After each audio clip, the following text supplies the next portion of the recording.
안녕하십니까.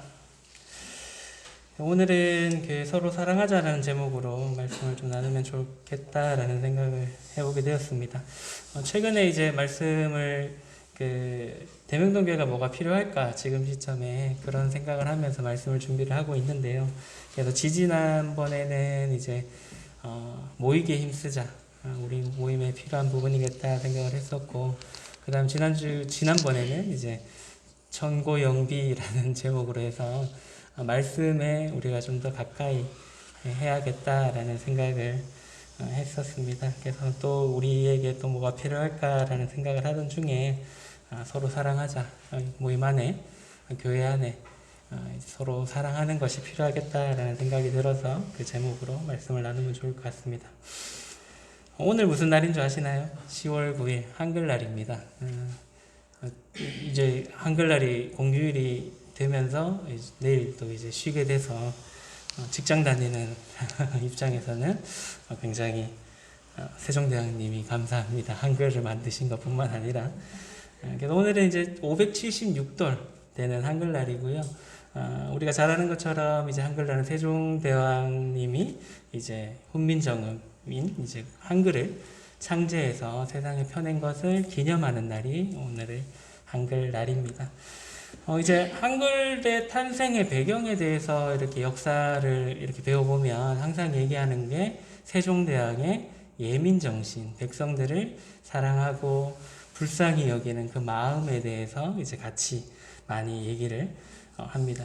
이제 세종대왕은 생전에 그 백성들이 글을 제대로 이렇게 사용하지 못하는, 그때는 한자만, 중국에서 온 그런 문자만 사용을 하다 보니까 이제 그런 천민들, 이제 서민들은 이제 글을 모르고 읽지도 못하고 쓰지도 못하는 뭐 그러한 상황들이 안타깝게 여겨서 우리가 배운 대로 이제 누구나 쉽게 배울 수도 있고 쓸 수도 있고 읽을 수도 있는 그러한 글자를 만들었다라고 합니다. 그래서 이 한글이라는 글자에는 백성들의 삶을 최대한 좀 편하게 하고 싶었던 그런 세종대왕의 마음이 담겨져 있다. 실제로 그랬는지는 모르겠습니다만은 어쨌든 그러했다라고 이제 우리가 알고 있습니다.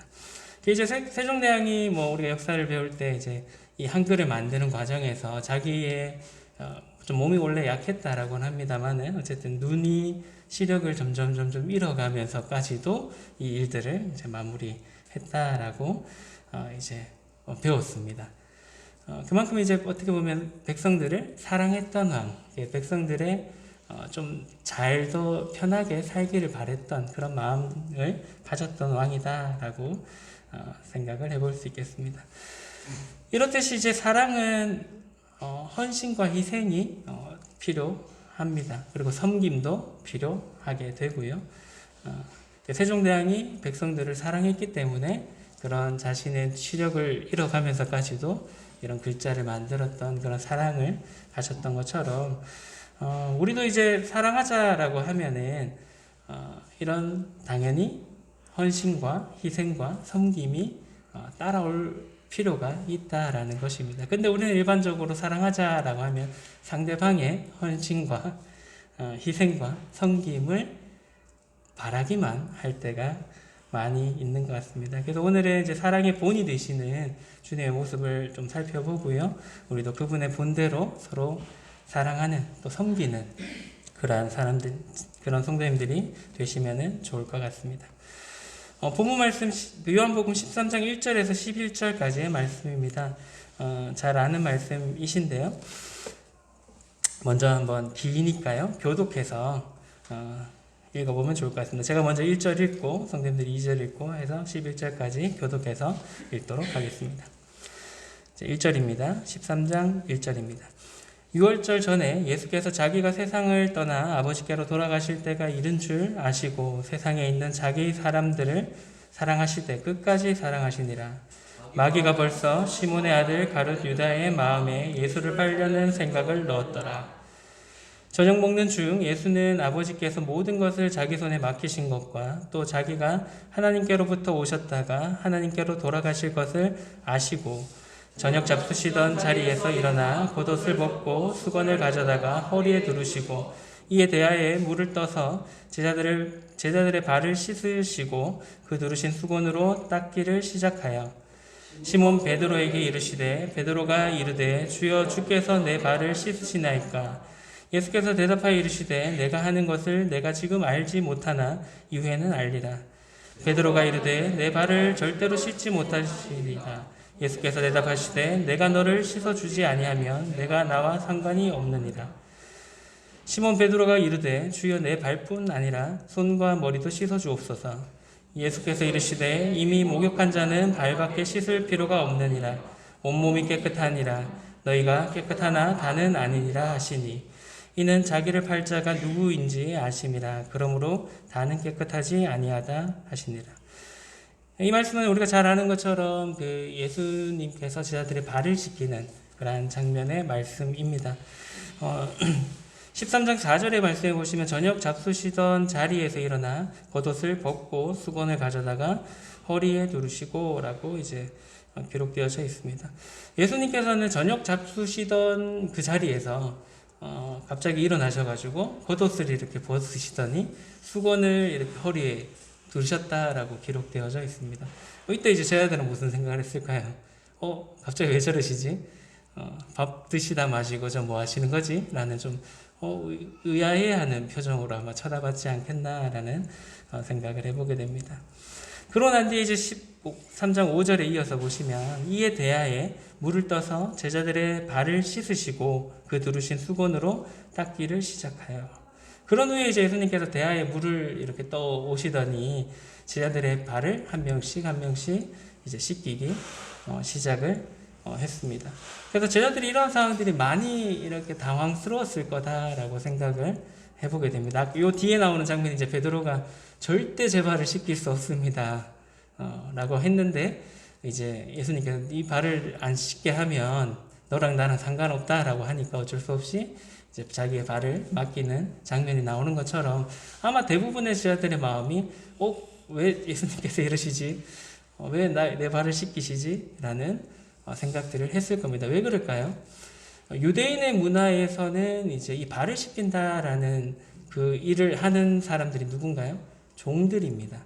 이제 그 사막에 흙먼지가 많은 그런 지방에 밖에서 이렇게 이동하게 되었을 때 발에 먼지가 많이 묻기 때문에 집에 들어오면 종들이 이제 손님들의 발을 씻어주는 게 일반적인 그때 당시의 유대의 문화였습니다. 그러다 보니까 스승이었고 또 주라고 불렀던 그분께서 갑자기 종들이나 해야 될 그런 일들을 자신들에게 이렇게 해주었던 것이었습니다. 그래서 이제 제자들이 아마 많이 당황을 했을 거고 베드로는 좀 적극적인 사람이기 때문에 외향적으로 자신의 생각을 표현을 했습니다만은 아마 다른 제자들도 속으로는 왜 그러실까 이런 생각들을 하지 않았을까 생각을 해보게 됩니다. 예수님께서는 왜 이러한 행동들을 하셨을까요? 그 말씀들이 이제 13장에 설명되어져 있는데요. 첫 번째는 이제 13장 1절에 6월절 전에 예수께서 자기가 세상을 떠나 아버지께로 돌아가실 때가 이른 줄 아시고 세상에 있는 자기 사람을 사랑하시되 끝까지 사랑하시니라 라고 이제 표현을 하고 있습니다. 그래서 첫 번째 이유는 제자들을 사랑하시되 끝까지 사랑했기 때문에 그 사랑을 제자들에게 나타내 보이셨던 것입니다. 세종대왕이 아까 일을 들으셨는데요. 그 세종대왕을 통해서 알 수 있듯이 어떠한 대상을 이렇게 사랑하면 어떠한 희생과 수고도 이제 감수할 수가 있게 되는 것 같습니다. 자신의 몸이 상하는 것도 잊은 채 이제 백성들을 위해서 글자를 이렇게 만들었던 것처럼 제자들을 너무나 사랑하셨던 예수님께서는 종이나 해야 될 그러한 일들을 발을 씻기는 그 일을 이제 기쁨으로 할 수가 있었다라고 생각되어집니다. 우리도 이제 누군가를 진정으로 사랑하게 되면 어떠한 희생도 이제 기쁨으로 할 수가 있게 되죠. 결혼을 하게 되면은 이제 아이를 가지게 되는데요. 아이가 이렇게 태어났을 때 우리가 그런 계산을 하지는 않잖아요. 야, 내가 네 아이에게 하루에 24시간 중에 8시간을 투자를 해야 되는데 나중에 너 꼭 8시간 꼭 돌려받으리 라는 생각을 하면서 아이에게 뭔가를 해주지는 않습니다. 그리고 야, 너 분유값이 요즘 많이 올라가지고 한 통에 너 2주 정도 먹을 수 있는데 한 5만 원 하니까 너 이거 다 계산해서 나중에 내가 꼭 받으리라고 생각해 가면서 하는 부모는 없으리라고 생각을 합니다. 나에게 나의 시간과 나의 뭐 재물이라든지 돈이라든지 나의 그 어떤 것도 그 아이를 위해서 깊은 마음으로 이렇게 줄 수 있는 게 요즘 간혹 뉴스에 그렇지 않은 부모들도 있습니다만은 일반적인 이제 부모의 마음이고 생각이다라고 생각이 되어집니다. 그렇게 할 수 있는 이유는 그 아이를 사랑하기 때문에 그럴 수 있다라고 생각을 하고요.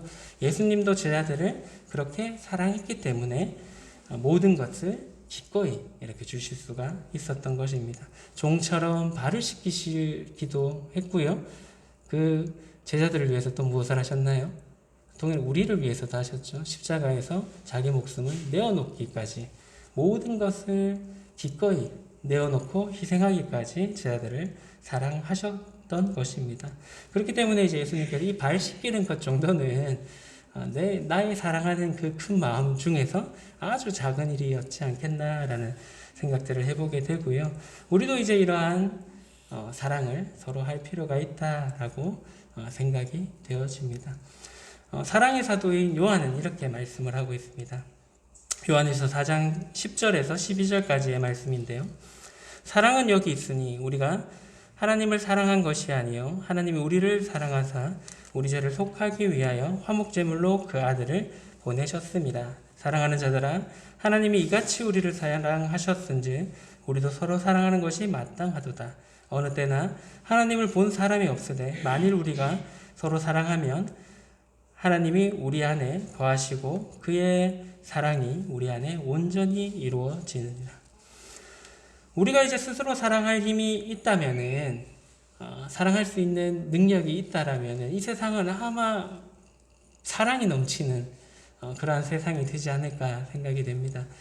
막 이웃 간에도 막 사랑이 막 넘치고요. 또 학교 안에서도 왕따 같은 게 있을 수가 있겠습니까? 우리가 사랑 그 자체라면은 아마도 그 얼마나 화목한 그런 교실이 되지 않겠나. 또 이 교회 안에서도 그런 사랑이 누가 뭐라 하지 않아도 자연스럽게 넘치지 않겠나라는 생각들을 해보게 됩니다. 하지만 안타깝게도 우리는 스스로 그러한 사랑에 나타낼 만한 그런 힘이 없는 자들이다라고 생각을 해보게 됩니다.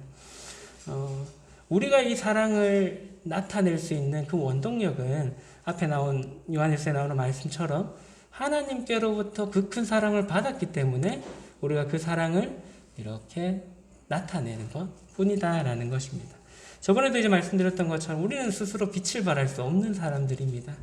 하지만은 하나님의 그러한 능력이 우리에게 달처럼 그냥 그 사랑이 다른 사람에게 이렇게 비추어질, 스스로 빛을 발할 수 있는 능력은 없지만 그 사랑을 받아서 다른 사람에게 전달해 줄 수 있는 그러한 자들이다라는 것입니다. 그렇기 때문에 이제 사도 요한은 하나님께서 우리를 위해 독생자를 내어주신 것처럼 사랑했기 때문에 우리도 그 받은 사랑을 다른 사람에게 그 사랑을 나타내는 것이 마땅하다라고 이제 말씀을 하고 있는 것입니다. 그리고 이제 우리가 받은 사랑대로 서로 사랑하게 되면은 그 사랑이 우리 안에 온전히 이루어진다라고 말씀을 하고 있고요. 또 이제 우리가 이러한 사랑들을 서로 간에 나타낼 때 하나님을 알지 못하는 사람들 우리를 보고 저게 하나님의 사랑이구나라고 알 수 있게 된다라는 것입니다. 그리고 이제 예수님께서 제자들의 발을 씻긴 두 번째 이유는 13절에 나와 있는데요. 13장 13절에서 15절까지 말씀해 보시면 너희가 나를 선생이라 또는 주라 하니 너희 말이 옳도다. 내가 그러하다 내가 주와 또는 선생이 되어 너희 발을 씻었으니 너희도 서로 발을 씻어주는 것이 옳으니라. 내가 너희에게 행한 것 같이 너희도 행하게 하려 하여 본을 보였노라 라고 이제 말씀을 하고 있습니다. 첫 번째는 예수님께서 제자들을 너무 사랑하셨기 때문에 그런 섬김을 충분히 하실 수가 있었고요. 두 번째는 방금 읽은 말씀처럼 주와 선생이 되어서 제자들과 종의 발을 씻기는 이런 본을 내가 보였으니까 우리도 그렇게 하는 것이 마땅하다라고 이제 말씀을 하고 있는 것입니다. 그래서 이제 예수님께서는 그렇게 하셨기 때문에, 예수님께서 그렇게 하셨기 때문에 우리도 다른 사람을 섬기고 다른 사람을 위해서 희생하는 것이 마땅하다라는 것을 말씀해 주고 있는 것입니다. 세상을 살아갈 때 우리는 계산이 굉장히 빠릅니다. 저도 이제 회사 안에서 이렇게 여러 사람들과 같이 일을 하고 있는데요. 저 사람이랑은 좀 이런 말을 하면 좀 그렇습니다만은 좀 깊은 관계를 가질 필요가 없겠다. 이 사람은 좀 친하게 지내면 좋겠다. 이런 것들이 우리가 굉장히 계산이 빠릅니다. 그래서 이제 나에게 좀 도움이 될 만한 사람은 좀 가깝게 하고, 나에게 그렇게 도움도 안 되고 오히려 방해가 될 만한 사람은 뭐 완전 막 단절을 하지 않습니다만은 좀 멀리 이렇게 관계를 가지기도 합니다. 이러한 모습들이 이제 회사에서만 끝이 나면 괜찮은데 이제 교회 안에서도 그러한 모습들이 있을 수 있다라는 것입니다. 저 성도와는 좀 가깝게 지내면 내가 좀 도움도 받을 수 있고, 저 사람은 항상 좀 이렇게 착하게 선하게 보이는 행동들을 하기 때문에 같이 있으면 기분도 좋고 뭐 그런 성도가 있을 수도 있고요. 또 저 사람은 좀 항상 좀 부정적으로 얘기를 하니까 좀 멀리 해야겠다. 뭐 이런 생각들을 우리가 교회 안에서도 할 수가 있다라고 생각을 해보게 됩니다. 만약 주님께서 그러한 잣대로 우리를 바라보셨다면, 쟤는 김현웅이는 좀 내가 봤을 때 구원받을 만한 제목이 되지 못하지 라고 저를 멀리 하셨으면 아마 대부분 이 자리에 계신 분들은 구원받지 못하셨지 않을까. 이 사람은 얘는 어떻고 쟤는 저떻고 얘는 또 어떻고 이런 생각들을 하시면서 주님께서 너를 위해서는 내가 피를 흘려주지, 너를 위해서는 안 될 것 같아, 이런 잣대로 주님께서 우리에게 다가오셨다면은 아마도 세상에 구원받을 수 있는 사람이 한 명도 없을 거다라고 생각을 해보게 됩니다. 그렇기 때문에 주님께서 그렇게 하지 않으셨는데 우리가 그렇게 할 수는 없다라고 생각을 하고요. 세상 사람을 대할 때나 또 교회 안에서 성도를 대할 때나 나의 잣대를 가지고 어떤 판단을 해서 이 사람과는 좀 가까이, 저 사람은 좀 멀리, 이 사람은 뭐 적당히, 뭐 이런 기준들을 가지면 안 된다라는 것입니다. 그래서 이제 우리가 이유가 어떻게 되었건 상관없이 예수님께서 오늘의 본문의 말씀처럼 본을 보이셨기 때문에 예수님께서 보혈로서 사신 그런 형제 자매를 사랑하고 섬기는 것이 마땅하다라는 것입니다. 우리가 이렇듯 이제 예수님의 섬김과 사랑을 본받아서 그대로 이제 섬김과 사랑을 나타내기를 바라셨기 때문에 예수님께서 그런 본을 보여주셨고요. 우리가 그 본을 따라 살 필요가 있다라는 것입니다. 그 다음에 이제 우리가 하지 말아야 될 것, 해야 될 것은 서로 사랑하는 것이고요. 하지 말아야 될 것은 서로 비방하지 않았으면 좋겠다라는 생각들이 듭니다. 야고보서 4장 11절의 말씀에 보시면 형제들아 서로 비방하지 말라. 형제를 비방하는 자나 형제를 판단하는 자는 곧 율법을 비방하고 율법을 판단하는 것이라. 내가 만일 율법을 판단하면 율법의 준행자가 아니요 재판관이로다 라고 이제 야고보는 말씀을 하고 있습니다. 야고보는 이제 서로 비방하거나 판단하지 말 것에 대해서 이제 말씀을 하고 있고요. 만약에 이제 서로 비방하고 판단하는 자는 율법을 지키는 준행자가 아니라 재판관이다 라고 말씀을 하면서 형제를 비판하고 판단하는 것이 잘못되었음을 이제 말씀을 해주고 있습니다. 이제 비방, 험담, 비난 이런 단어들은 다 비슷한 단어의 의미의 단어들이죠. 우리는 남의 말을 하는 것을 싫어하시나요? 좋아합니다. 둘이 있을 때 없는 사람 얘기하는 게 참 재밌습니다.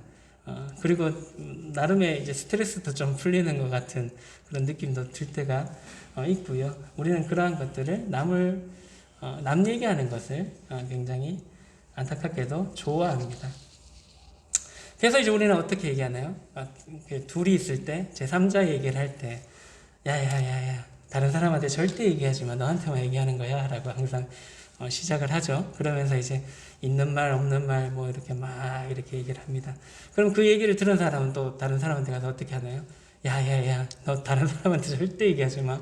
나 너한테만 얘기하는 거야 라고 이제 이야기를 계속 우리의 바람은, 시작은 절대로 얘기하지 말기를 바랬는데 그 얘기를 당사자 빼고는 다 알게 됩니다.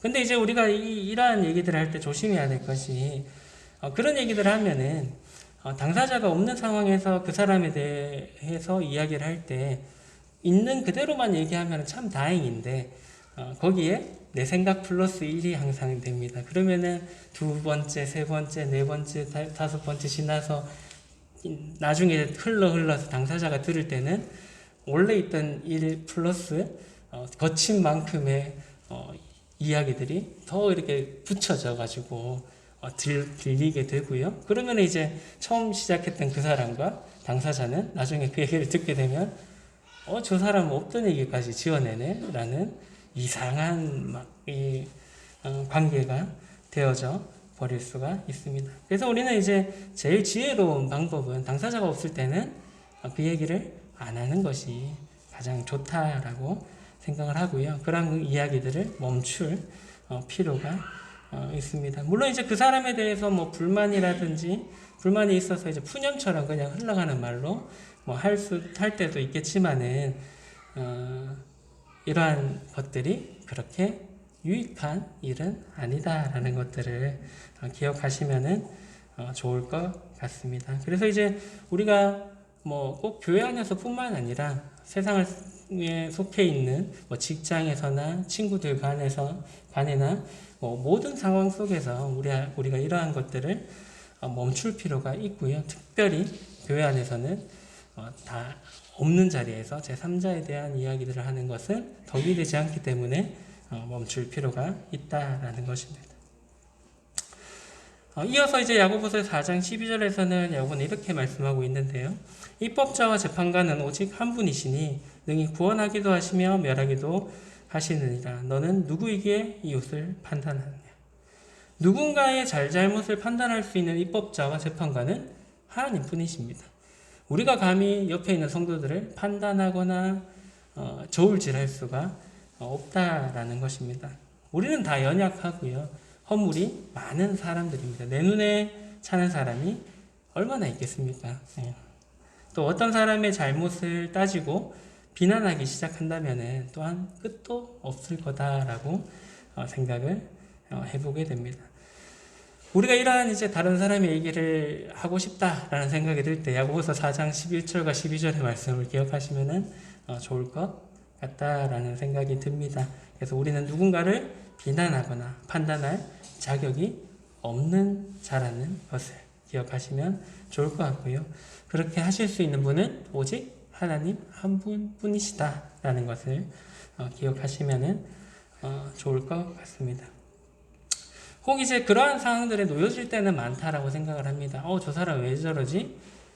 저렇게 하니까 내 마음이 불편한데? 라는 상황에 우리가 분명히 놓여질 수 있다라고 생각을 합니다. 그럴 때 우리가 어떤 마음을 가지면 제일 좋을까요?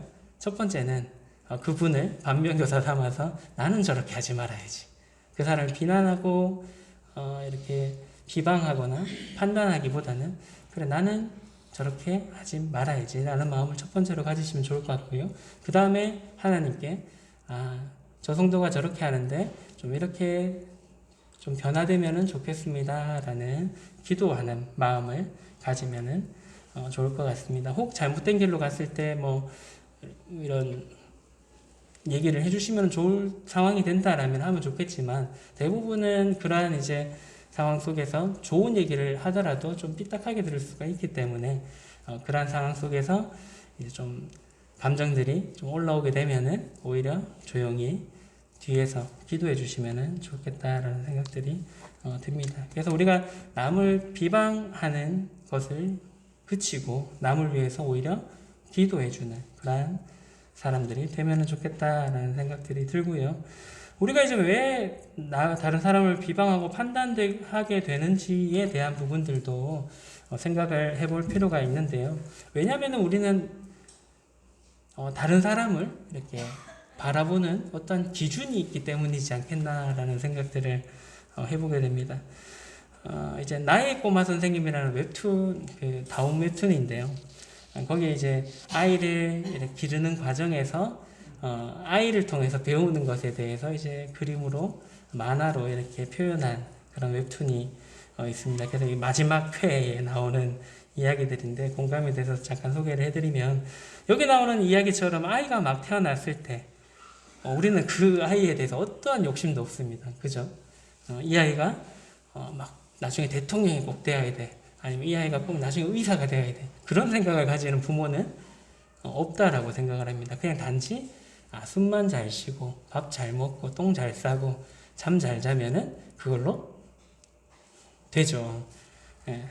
어떠한 기대와 욕심도 우리 아이들에게 가지지 않습니다. 근데 이제 시간이 지나면 어떻게 되나요? 하나씩 생각들이 가지게 됩니다. 왜 그럴까요?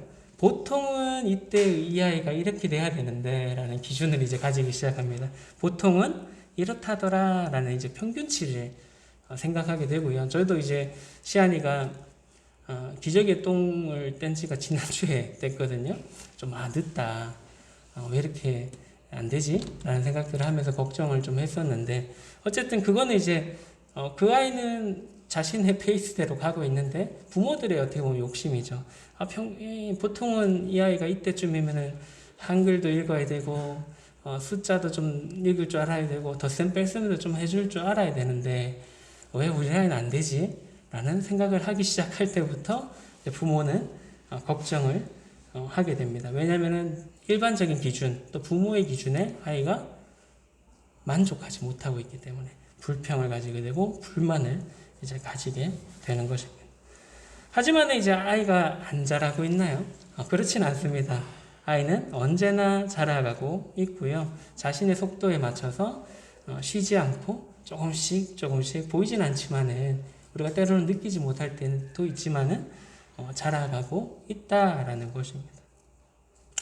우리의 인간관계도 이렇지 않나라고 생각을 해보게 됩니다. 처음 이제 구원받고 교회에 더해지면 그 정도에 대해서 뭘 더 기대하시는 게 없지 않습니까? 그냥 와주는 것만으로도 감사하고 구원받은 것만으로도 감사하고 그 정도가 참 귀하고 좋아 보이는데 이제 좀 시간이 지나면은 우리의 나름의 잣대 이때쯤이면 이제는 좀 성경도 좀 스스로 읽을 줄 알고 좀 자기 혼자 와가지고 먼저 청소도 좀 할 줄 알고 신발도 좀 정리하면 좋겠고 또 뭐 이런 여러 가지 것들을 우리가 생각을 하게 됩니다. 그러면 이제 어떻게 되나요? 저 정도 왜 저러지? 저 형제 왜 저러지? 저 자매 왜 저러지? 라는 생각들을 하게 되는 것입니다. 그래서 생각해보면 나의 기준입니다. 내 기준에 저 사람이 만족하지 못하기 때문에 비방하기도 하고 비난하기도 하고 판단하기도 하고 또 때로는 뭐 뒤에서 뒷담화하기도 하고 뭐 그렇게 되는 것 같다라는 생각들을 해보게 됩니다. 하지만은 그 사람은 우리가 다 알지 못하는 그 사람의 나름의 그런 사정들이 있을 수가 있고요. 또 이제 자신의 나름대로의 속도에 맞춰서 자라가고 있다라는 것입니다. 그리고 이제 하나님께서 그 성도를 향해서 그 성도에 맞게 조금씩 이끌어가고 계시다라는 것입니다. 그래서 우리는 나의 기준에 그 사람이 맞춰지기를 이렇게 바라기보다는 오히려 그 사람이 이제 자라가기를 또 따라오기를 그 사람의 속도에 우리를 맞출 필요가 있다라는 것입니다. 그래서 불필요한 어떠한 기준들을 가지고 다른 사람을 이렇게 바라보는 것이 아니라 하나님께서 우리를 사랑하시는 그러한 사랑의 눈으로 기다려주고 또 바라볼 필요가 있다라는 것입니다. 그렇게 하면은 좋을 것 같습니다. 그 다음에 이제 마지막으로는 서로 용서하고 또 용납해주면 좋겠다라는 생각들이 듭니다. 누가복음 17장 4절의 말씀에 보시면 만일 하루에 7번이라도 내게 죄를 짓고 7번 내게 돌아와 내가 회개하노라 하거든 너는 용서하라 하시더라. 우리가 이제 살아가면서 용서를 구해야 될 때도 있고요. 용서를 해줘야 될 그런 입장이 될 때도 있습니다. 예수님께서는 용서를 해줘야 되는 입장이라면은 사랑으로 용서할 것에 대해서 말씀을 하고 있습니다. 누가복음 17장 4절의 상황을 이렇게 살펴보시면요. 하루입니다. 뭐 일주일도 아니고 한 달도 아니고 1년도 아니고요. 하루에 7번 나한테 죄를 지은 겁니다. 근데 7번 죄를 지을 때마다 와가지고 내가 회개하노라 용서해줘 라고 하는 상황입니다. 용서해 줄 수 있을까요? 저는 좀 어려울 것 같습니다. 이게 똑같은 상황일 수도 있고요. 다른 상황일 수도 있는데 어쨌든 하루에 7번 나한테 잘못하고 7번 찾아와서 잘못했다 좀 용서해줘 라고 하는 상황이라면은 이 사람에게 얼마나 그 용서에 대한 진정성이 있겠습니까? 없다라고 보여지는 상황이거든요. 하지만 예수님께서는 그러한 상황일지라도 용서를 해줘라 라고 이제 말씀을 하고 있는 것입니다. 우리 스스로는 내키지는 좀 않지만은 그래도 예수님이 그렇게 하라고 하셨기 때문에 우리는 그러한 사랑을 나타내 볼 필요가 있다라고 생각을 해보게 됩니다. 그래서 상대의 용서를 구하는 것이 좀 부족해 보일지라도 이 4절의 말씀처럼 용서를 해주는 것이 하나님께서 기뻐하시는 일이다라는 것입니다. 그리고 이제 또 한 가지 더 생각해 볼 것은 잘못할 때마다 이제 4절의 말씀처럼 용서를 구할 필요도 있다라고 생각을 합니다. 하루에 7번일지라도 하루에 10번일지라도 내가 잘못했다는 것을 깨달았으면 가서 그 사람에게 내가 이러해서 참 잘못했어 미안해 라고 용서를 구할 필요도 있다라는 것입니다. 우리는 이제 살아가면서 나의 체면이 있습니다. 나의 지위도 있고요. 나의 자존심도 있습니다. 그런 것 때문에 용서를 구해야 될 상황이 되었음에도 불구하고 용서를 구하지 못할 때가 참 많이 있다라고 생각을 해보게 됩니다. 어떻게 보면 이 사람이 이제 반대 입장에서 생각했을 때 굉장히 용기 있는 사람입니다. 하루에 용서해줘야 될 사람이 못마땅해 할 것을 알면서도 하루에 7번이라도 내가 잘못한 것을 깨달았을 때 가서 회개하고 용서를 구했다라는 것은 굉장히 용기 있는 사람이고 대단한 사람이다라고 생각을 해보게 됩니다. 우리도 이제 잘못했다라는 것을 깨달았을 때 바로 용서를 구하고 나에게 용서를 구하는 사람에게 또 주님의 사랑으로 용서해 줄 줄도 아는 그러한 사람들이 되면 좋겠다라고 생각을 합니다. 해외에서 이제 상을 많이 받는 영화들이 한국 영화들을 보면 대부분 이제 어떤 기독교적인 것들에 대해서 좀 반하는 내용들을 많이 영화화하는 경우들이 많습니다. 밀양이 특별히 좀 그런 영화인데요. 기독교의 어떻게 보면은 잘못된 그런 가르침과 방향성에 대해서 이제 지적을 하고 비난하는 그런 영화인데요.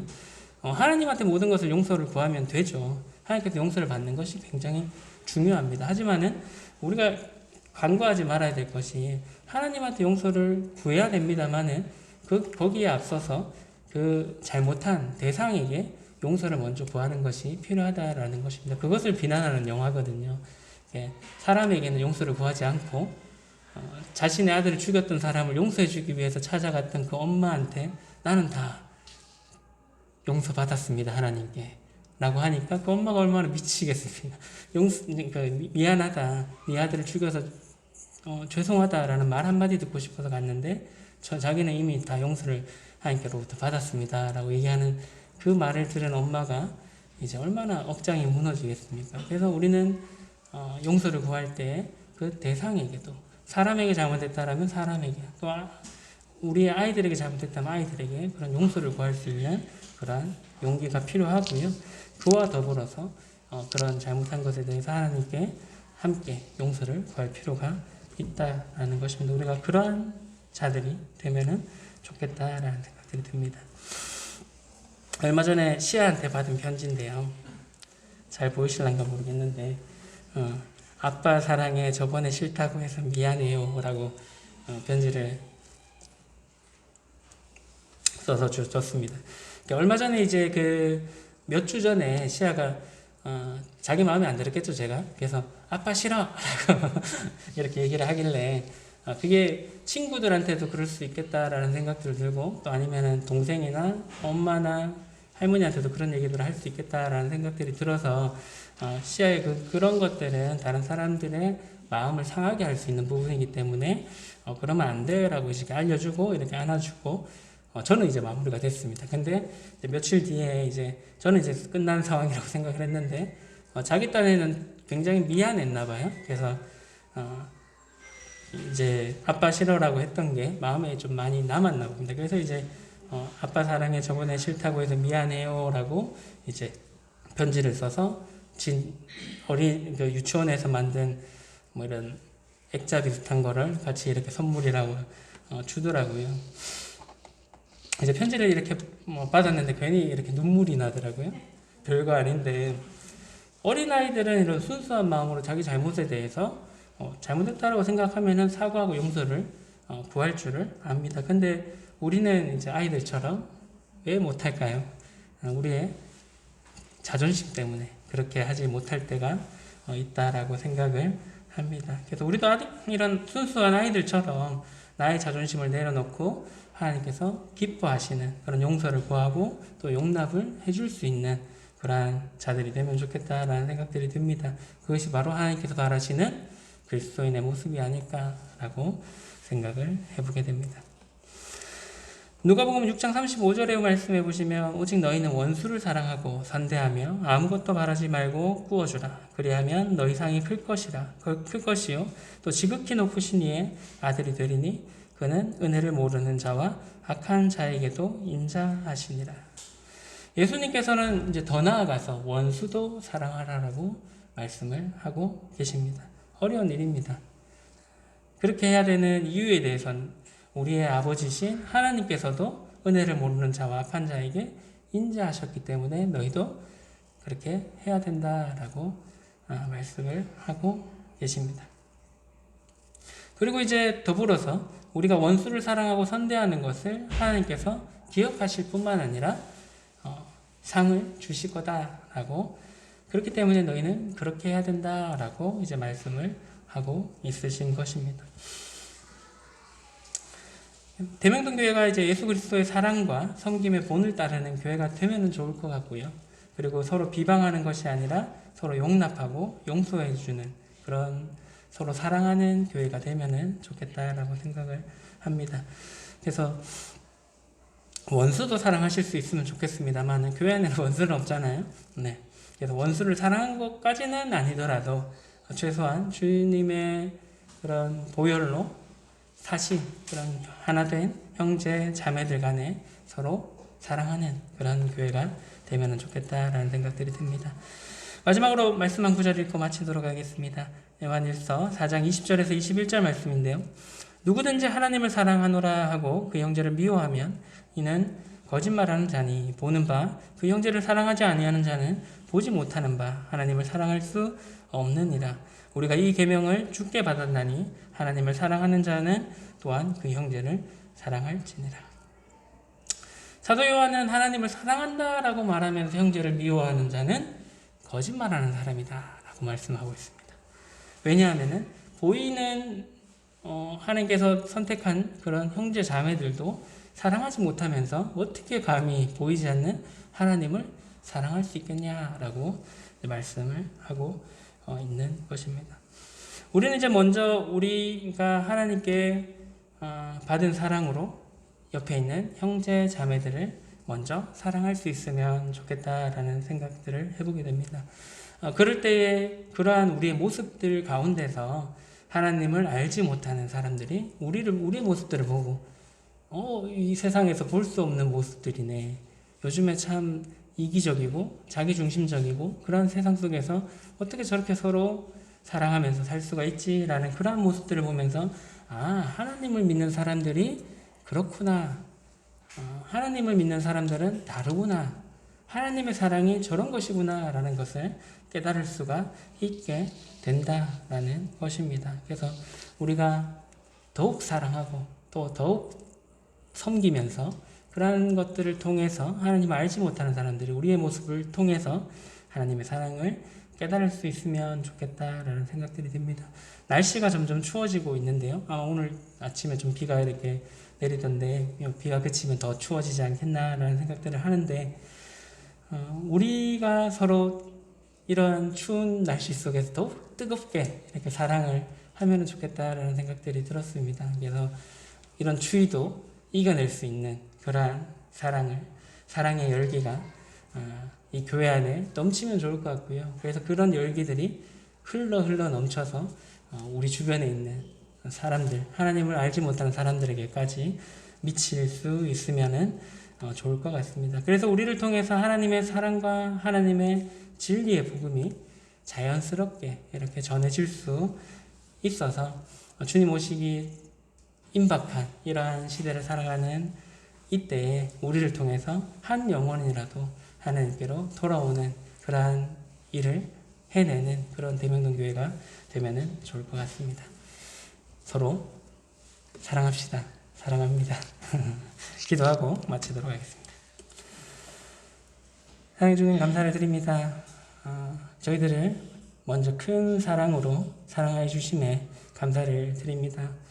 저희도 이러한 큰 사랑을 받은 자로서 또 이 사랑을 다른 사람들에게 나타낼 수 있는 자들이 될 수 있도록 도와주시기를 원합니다. 저희들은 스스로 사랑할 수 있는 힘이 없고 사랑할 방법도 잘 모르고 또 다른 사람을 사랑할 만한 그런 마음의 넓이도 없음을 고백을 드립니다. 그럼에도 불구하고 저희들이 하나님께로부터 받은 그 사랑으로 인해서 다른 사람을 사랑하고 다른 사람을 섬기는 그러한 자들이 될 수 있도록 도와주시고 그러므로 인해서 이 대명동교의 사랑이 넘침으로 인해서 저희들을 통해서 하나님을 알지 못하는 사람들이 저희들의 모습을 보면서 하나님의 사랑을 알고 하나님의 진리를 또 하나님의 복음을 깨달을 수 있도록 저희들을 사용하여 주시기를 간절히 원합니다. 이 교회 안에 주님의 사랑이 넘치기를 원하옵고 또 그 사랑이 세상에 전해질 수 있기를 원합니다. 함께 하심을 감사를 드리며 예수님 이름으로 기도를 드렸습니다. 아멘.